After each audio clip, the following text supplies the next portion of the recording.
AAA spokesman Mark Shieldrop tells WATD News the travel season got an early start this year. In fact, it may have started a little bit over the weekend as folks try to get ahead of the worst of the traffic, which is really going to start building as we progress toward Thanksgiving, with Tuesday this week being the busiest day on our roadways.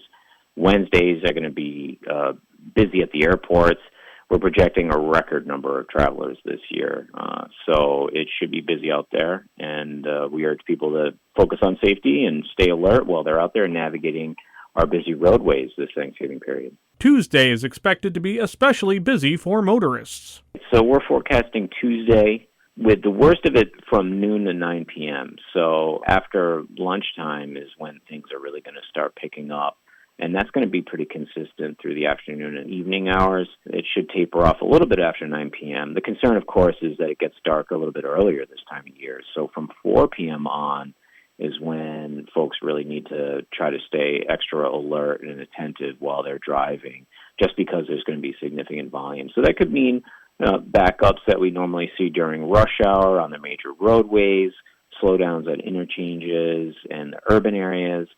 There will be points where you're moving along just fine, but there's going to be a lot of people on the road with you. Shieldrop says with all the chaos that the government shutdown caused at our nation's airports, many folks decided to look for alternate means of travel. So a couple of weeks ago, there was a lot of uncertainty facing travelers with bookings to travel by air over the Thanksgiving period. So some of those folks may have opted to choose other means of travel. So that means some folks maybe decided to drive instead.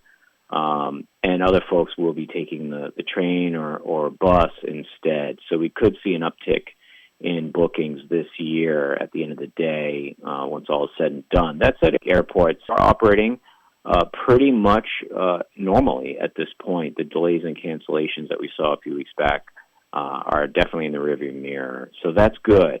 But it's still going to be busy in the skies as well. So even with those last-minute changes, it doesn't look like it's going to really help make airports less busy by any means, but there certainly is going to be a little bit of adjustment with the numbers when it all plays out at the end of the day because of the impacts of what we went through a few weeks back and the uncertainty that we were looking at. Shieldrop says some potential storm activity in other parts of the country could cause flight delays later in the week. Dan McCready, WATD News.